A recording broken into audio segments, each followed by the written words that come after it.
Structuralism എന്ന് പറഞ്ഞാൽ സിമ്പിളായിട്ട് പറഞ്ഞു കഴിഞ്ഞാൽ ഒരു വേ ഓഫ് തിങ്കിങ് ആണ്. ഇത് പോപ്പുലർ ആയിരിക്കുന്നത് 1950s ഫ്രാൻസിൽ വെച്ചിട്ടാണ്. സ്ട്രക്ചറലിസം മെയിനായിട്ട് ഹ്യൂമനിസം എന്ന് പറയുന്ന ഒരു കാര്യത്തിനെതിരായിട്ടാണ് വന്നത്. ഹ്യൂമനിസം എന്ന് പറഞ്ഞാൽ ഹ്യൂമൻ ആസ് ദ സെൻറ്റർ എന്നാണ് അർത്ഥം. അതായത് ആ കാലഘട്ടം വരെ 1950s സ്ട്രക്ചറലിസം ഇൻട്രൊഡ്യൂസ് ആകുന്നതിന് മുമ്പ് വരെ വിചാരിച്ചിരുന്നത് ഒരു ലാംഗ്വേജിൻ്റെ മീനിങ് കറക്റ്റായിട്ട് മനസ്സിലാക്കണമെങ്കിൽ ദ ഓൺലി സോഴ്സ് എന്ന് പറയുന്നത് ഹ്യൂമൻ ബീങ്സ് ആയിരുന്നു. പക്ഷേ ഈ സ്ട്രക്ചറലിസം പറയുന്നത് ലാംഗ്വേജും അതുപോലെ തന്നെ സിസ്റ്റംസ് ഓഫ് സിമ്പിൾസ് എന്ന് പറഞ്ഞാൽ സൈനുകൾ എന്നാണ് അർത്ഥം. അപ്പോൾ ഈ സയൻസും അതുപോലെ തന്നെ SIG എന്ന സാധനം, അതായത് ചില കാര്യങ്ങൾ സൂചിപ്പിക്കാൻ വേണ്ടി നമ്മൾ സൈൻസ് ഉപയോഗിക്കൂലേ, എക്സാമ്പിൾ ഈ ട്രാഫിക് സൈൻ സിമ്പിൾസ് ഒക്കെ പോലെ.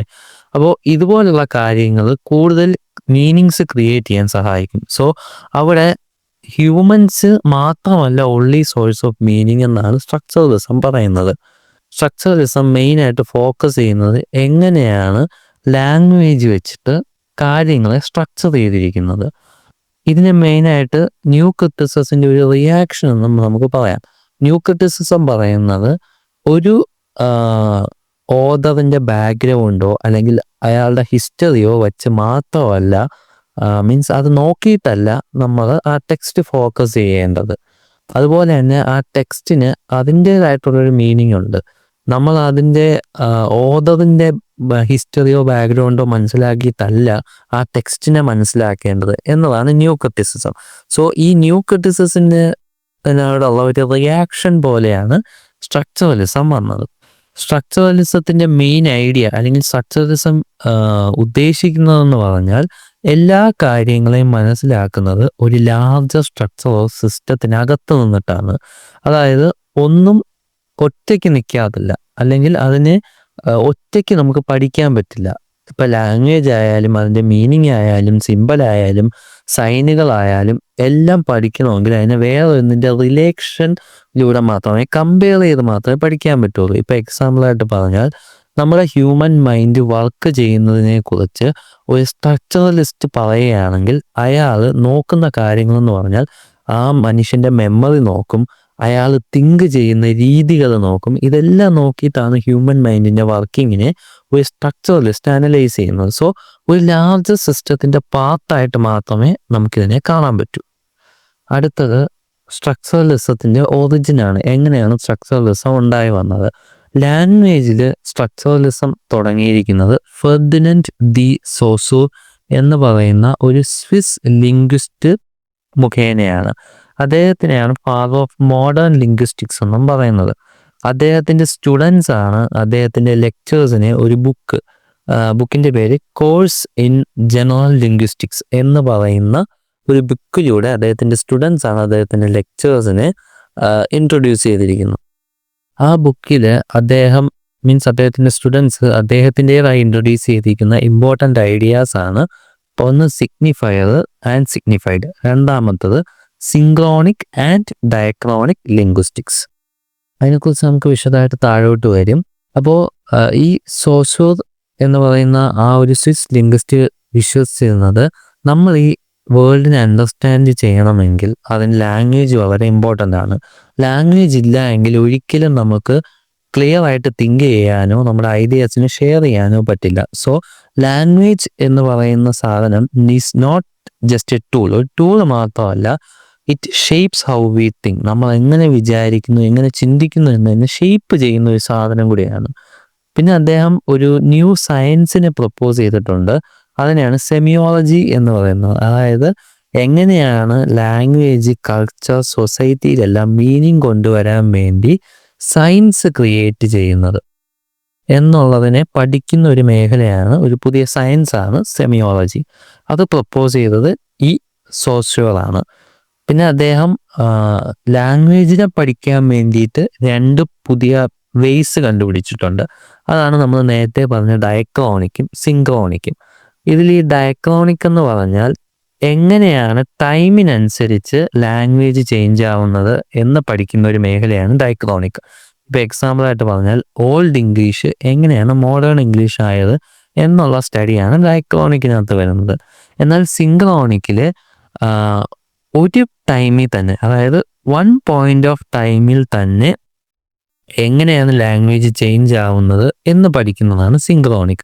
ഇപ്പോൾ എക്സാമ്പിളായിട്ട് ഇന്ന് ഇൻസ്റ്റാഗ്രാമിലെ ആൾക്കാർ യൂസ് ചെയ്യുന്ന ലാംഗ്വേജ് തന്നെ ഒരു പോയിന്റ് ഓഫ് ടൈമിൽ തന്നെ മാറിക്കൊണ്ടിരിക്കും. അടുത്ത് അദ്ദേഹത്തിൻ്റെ ഒരു മെയിൻ ടോപ്പിക്കാണ് ലാംഗ്വേജും പരോളും.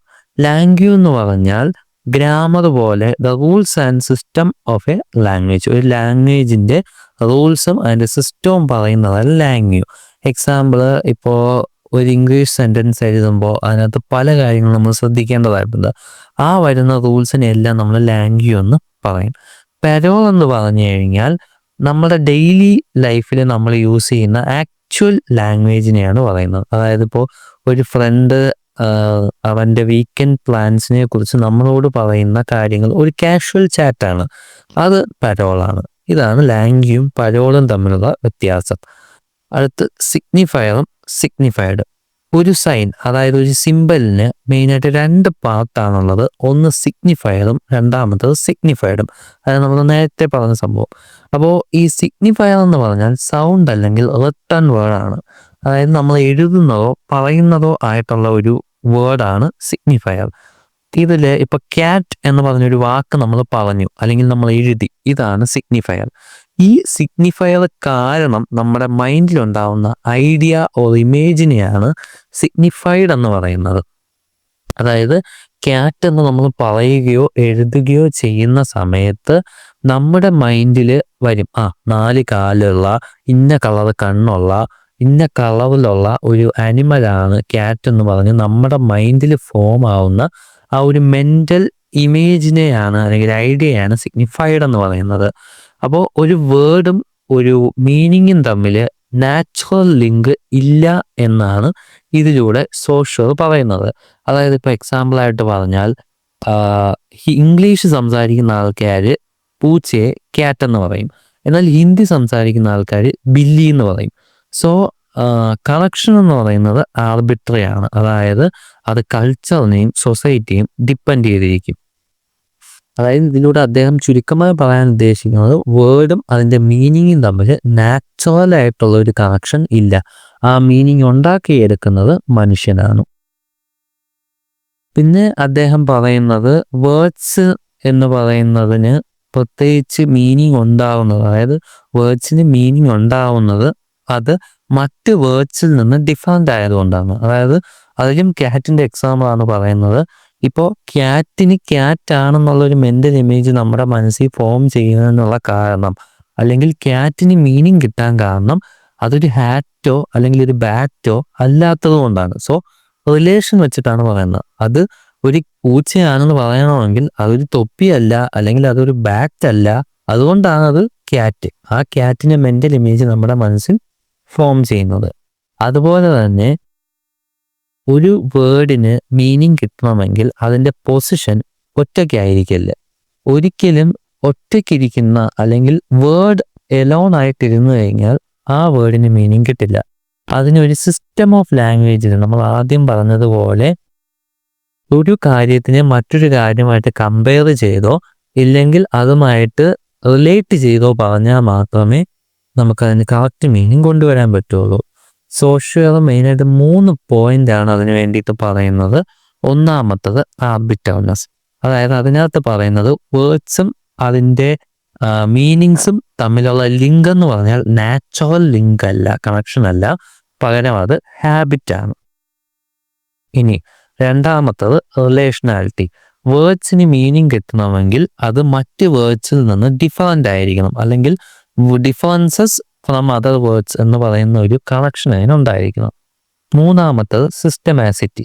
സിസ്റ്റമാറ്റിസിറ്റി എന്ന് പറഞ്ഞാൽ ലാംഗ്വേജ് ഒരു സിസ്റ്റമാണ്. സോ ഈ സിസ്റ്റത്തിൻ്റെ സ്ട്രക്ചറാണ് നമുക്കിതിൻ്റെ മീനിങ്സിനെ മനസ്സിലാക്കി തരുന്നത്. അതുകൊണ്ട് തന്നെ അതിൻ്റെ സിസ്റ്റമാറ്റിസിറ്റി വളരെ ഇമ്പോർട്ടൻ്റ് ആണ്.